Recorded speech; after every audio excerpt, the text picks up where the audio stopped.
यदि मेरे से कोई पूछता है कि हिमालय में आपने क्या देखा, तो मेरे अंदर तो एक साधारण शब्दों में कहा जाए तो मैं ये कह सकता हूँ कि मैंने हर पल मौत को देखा, हर पल मृत्यु को देखा।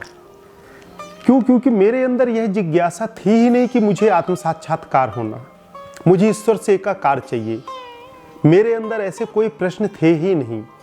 कारण कि 16 वर्ष की आयु में साक्षात्कार, दैविक शक्तियाँ, आत्म साक्षात्कार, कुंडलिनी जागरण, ईश्वर से एकाकार तो मैं पहले ही हो चुका था।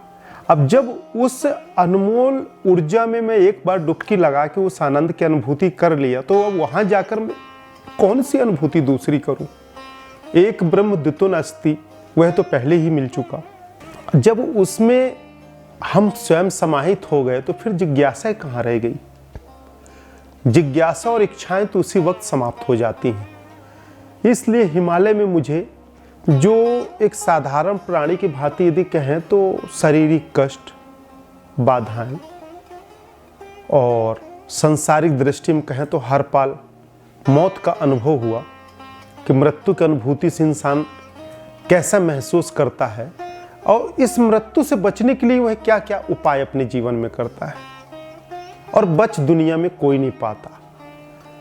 तो मैं तो रहता था शरीर से अपनी आत्म चेतना, जीव आत्मा को मन चक्षु के साथ निकालकर बाहर के एस्ट्रल यात्रा करता था, सूक्ष्म जगत की यात्रा करता था। और जैसे 2 घंटे, 4 घंटे, 10 घंटे, 12 घंटे बीत जाने के बाद जब मैं पुनः शरीर में आता था, अब ब्लड सर्कुलेशन चल कर मेरा शरीर एक क्रिया के लिए स्थिति को तैयार करता था। जैसे तैयार हो और ठंड और भूख मुझे सताने लगती थी, फिर मैं शरीर से निकलकर बाहर की यात्रा में चला जाता था। इस अनुभूति में मैंने 4 महीने वहां बिताए। कुछ समय तक तो मैं सहस्त्र दल में अपने प्राण चेतना को, जीव आत्मा को सहस्त्र दल में ओम के माध्यम से मस्तिष्क पे मैं टंगा कर रखता था, जहाँ न भूख है, न प्यास है, न मृत्यु है, न चेतना है। अचेत अवस्था में, समाधि अवस्था में रहता था। पता ही नहीं चला कि कब दिन हुआ, कब रात हुआ, कब सुबह हुआ। और इस तरह से मेरा समय 4-5 महीने बीता और हर पल में एक ब्रह्म, एक ऊर्जा प्रकाश में विलीन रहता था।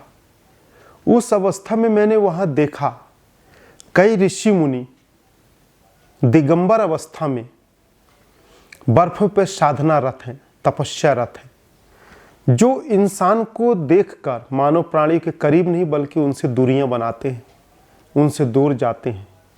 हिमालय के जितने भी पर्वत हैं, हर पर्वत के अंदर गुफाएं हैं, सुरंग हैं, दिव्य आत्माएं तपस्यारत हैं।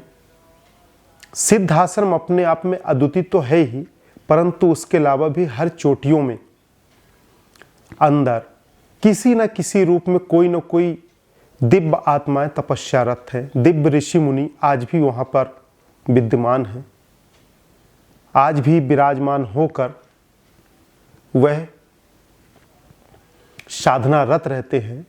और उनका सूक्ष्म ऊर्जा हम सभी साधक प्राणी, मानव प्राणियों को मिलता रहता है, जिससे हम लोग जीवन में जीने की कला प्राप्त होती है।